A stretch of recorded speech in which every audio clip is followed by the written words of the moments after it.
দেশে একটা কথা বলে, আন্দায় আন্দাজ করে লাতির চোরে হাতি মরে। হাতির সাইজও বোঝে না আর নিজের সাইজও বোঝে না যে লাথি দিয়ে হাতি মারতে পারবে না।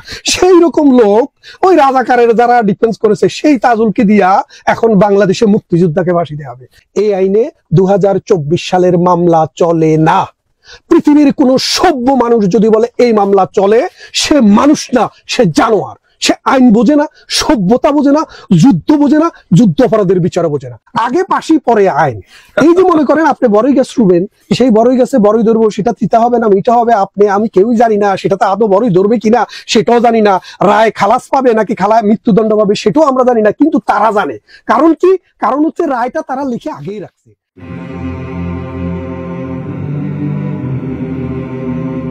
মঞ্জু ভাই, আজকে আমরা কথা বলবো যে আন্তর্জাতিক অপরাধ ট্রাইব্যুনালে যেই দখলদার ইউনূস বাহিনী যে বিচার প্রক্রিয়াটা শুরু করেছে সেটি নিয়ে সরাসরি প্রশ্নটা হচ্ছে যে তারা বাংলাদেশের বিভিন্ন রাজনীতিবিদদেরকে, বিশেষ করে বাংলাদেশ আওয়ামী লীগের বিভিন্ন রাজনীতিবিদদেরকে নানানভাবে নানান কায়দায় জেলে পুরে বিচার করছে, যেটা সম্পর্কে আমরা কিছুই জানি না। কি হচ্ছে আন্তর্জাতিক অপরাধ ট্রাইব্যুনালে? ধন্যবাদ নিজম।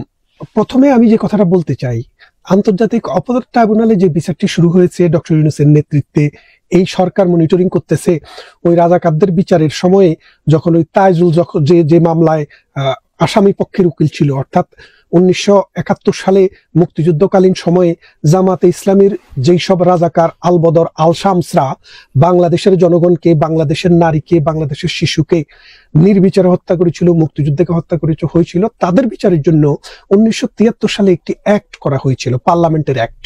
7 জুলাই থেকে 17 জুলাই পর্যন্ত এই সংসদে আলাপ আলোচনা হয়েছে। এই আলাপ আলোচনার পরে 17 জুলাই একটি আইন পাশ হয়, যেটাকে 73-এর অ্যাক্ট বলা হয়। এই 73-এর অ্যাক্টটা দিয়ে রাজাকারদের যখন বিচার শুরু হয় বাংলাদেশে জননেত্রী শেখ হাসিনার সরকার 2008 সালে ক্ষমতায় আসার পর, তখন এই তাজুল নামের এক আইনজীবী বাংলাদেশের এই রাজাকারদের পক্ষে দাঁড়িয়েছিল। সেই তাজুল ওই 1971 সালের মুক্তিযুদ্ধ হত্যার কারণে যাদের বিচার হয়েছে তার প্রতিশোধ নেওয়ার জন্য শেখ হাসিনা সহ আওয়ামী লীগের মুক্তিযোদ্ধা যারা ছিল এবং আওয়ামী লীগের পক্ষে, স্বাধীনতার সপক্ষে, মুক্তিযোদ্ধার সপক্ষে যারা ছিল তাদের বিচারের জন্য ডক্টর ইউনূসের কাছ থেকে অ্যাপ্রুভাল নিয়েছে, যেটি নাল অ্যান্ড ভয়েড। বাংলায় বলতে গেলে সম্পূর্ণ অবৈধ এবং অবিচার এবং নির্যাতন। কারণ কেন বলছি আপনাকে, দেখেন, যে কোনো একটা আইন যখন হয়, আইনটা কেন হচ্ছে, এর উদ্দেশ্য কি, এর বিধেয় কি, কাদের বিচার করা হবে, কেন বিচার করা হবে এবং কিভাবে বিচার করা হবে, সেটা কিন্তু আলাপ আলোচনা হয়। আলাপ আলোচনাটা কিন্তু আপনার সংসদের যে আইনের ভিতরে থাকে না, আলাপ আলোচনাটা থাকে সংসদের প্রসিডিং এ। আপনি যদি 1972 সালে আমাদের সংবিধান প্রণীত হওয়ার পর 73 সালের জুলাই মাসে সংসদে যে আলাপ আলোচনা হয়েছে সেটা যদি দেখেন, এইটা আইনটা করা হয়েছে ভূতাপেক্ষ নীতি দিয়ে, যেটাকে বলে রেট্রোস্পেক্টিভিটি। অর্থাৎ যুদ্ধাপরাধের বিচার করার জন্য 1971 সালে যুদ্ধাপরাধ এবং মানবতা বিরোধী অপরাধ, অ্যাগ্রেশন এবং আরেকটা হলো গণহত্যা, এই বিচারগুলা করার জন্য তখন কোনো আইন বাংলাদেশে ছিল না। তখন 1973 সালে ভূতাপেক্ষ নীতি, যেটাকে বলে রেট্রোস্পেক্টিভিটি দিয়ে বাংলাদেশের পার্লামেন্ট স্পেসিফিক্যালি সুনির্দিষ্ট কতগুলো অপরাধের বিচার সুনির্দিষ্ট টাইমে সংগঠিত হয়েছে, তার জন্য এই অ্যাক্টটি করা হয়েছে। আমার কথা যদি আপনি বিশ্বাস কেউ না করেন বা না বুঝতে চান, তাইলে আপনারা দেখেন আর্কাইভে আছে 1973 সালের 7 জুলাই থেকে 17 জুলাই পর্যন্ত বাংলাদেশের সংসদে এটা নিয়ে অনেক আলাপ আলোচনা হয়েছে, সেটা হ্যান্ডসার্ট গুলা পাওয়া যায়।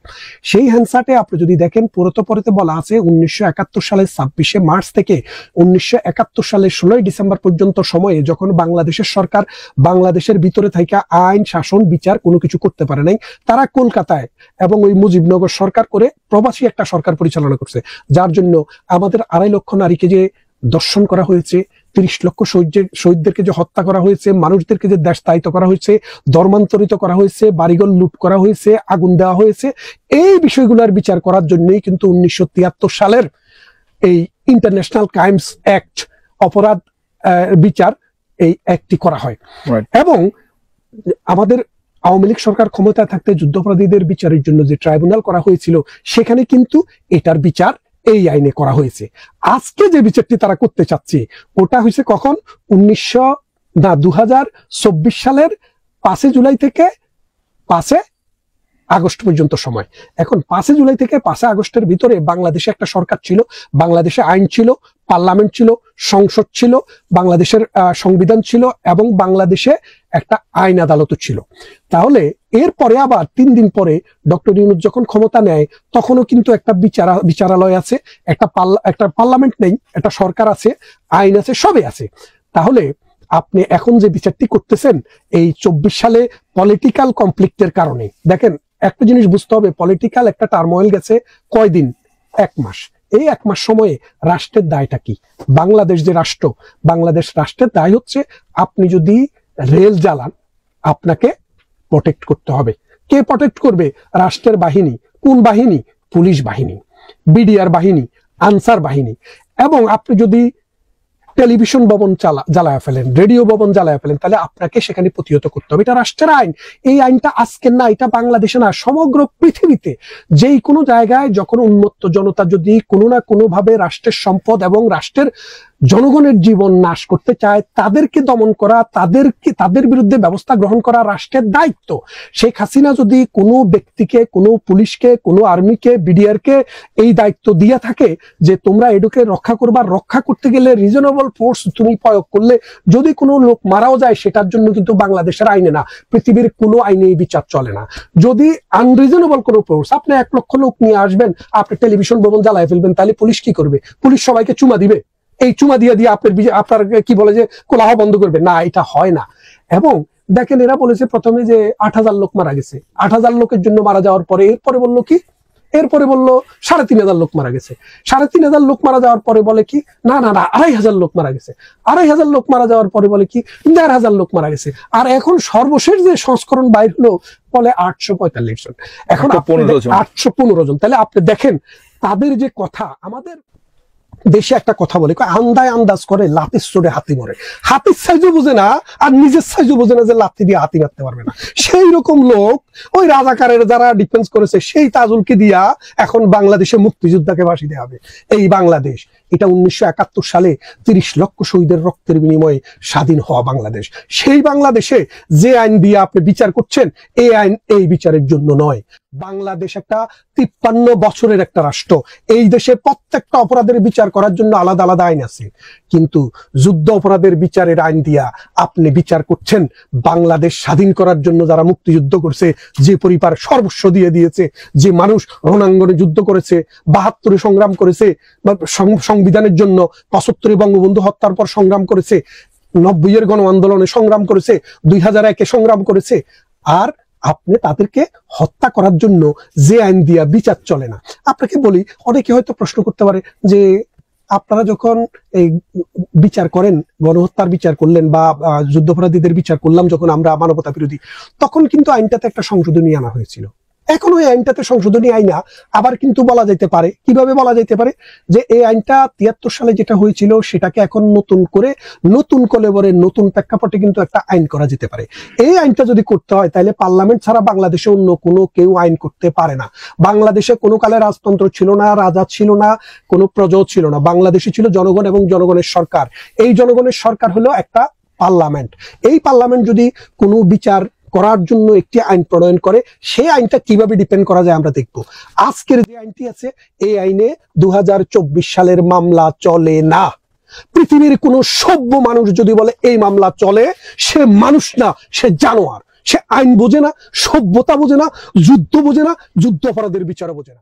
আপনাকে বলি, পৃথিবীর বিভিন্ন জায়গায় যুদ্ধ অপরাধের বিচার হয়েছে। টোকিও ট্রায়াল হয়েছে, হিদেকে তোজোর যখন বিচার হয় জাপানে, টোকিও ট্রায়ালে পৃথিবীর 9টা দেশ থেকে 10 জন বিচারককে নিয়ে একটা ট্রায়াল করা হয়েছে। সেই বিচারে বাংলাদেশের একজন বিচারক ছিল, তার নাম হচ্ছে রাধা বিনোদ পাল, বাঙালি। উনি কলকাতা হাইকোর্ট, সুপ্রিম কোর্টের জাস্টিস ছিলেন, তার বাড়ি হচ্ছে পাবনা। সেই রাধা বিনোদ পাল 10 জন জাস্টিসের মধ্যে 9 জন জাস্টিস হিদেকে তোজোর মৃত্যুদণ্ড অ্যাপ্রুভ করেছে। একমাত্র বিচারক আমাদের এই রাধা বিনোদ পাল, উনি বলছেন না, এই অপরাধ যারা সংগঠনের সময়ে 1945 সালে যে জাপানের হিরোশিমা এবং নাগাসাকিতে যে আণবিক বোমা বর্ষণ করা হয়েছে, এই বর্ষণ ও আণবিক বোমা বর্ষণ হচ্ছে টোটাল মানবাধিকার লঙ্ঘন।